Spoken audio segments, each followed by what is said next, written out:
Hello guys, welcome back to the channel. In today's video, I'm going to show you how you can share your Google Sheets file with other users on a Google Sheets mobile app.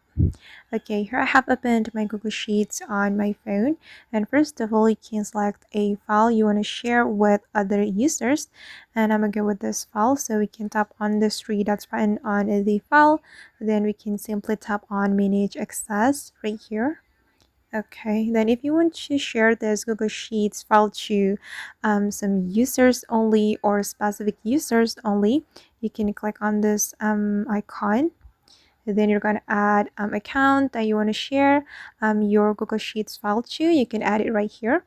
But if you want to share this Google Sheets file to anyone, you can click on this restricted option.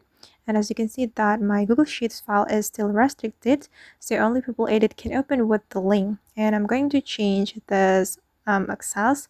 We can tap on it, tap on restricted again. Then we can click on anyone with the link and just wait for a moment.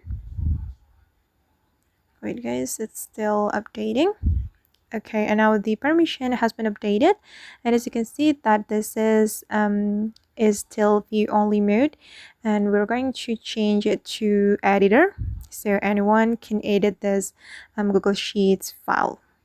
Okay, and alright guys, that's how we can share Google Sheets file with other users. I hope this tutorial will be useful for you. Thank you so much for watching, and see you on the next video.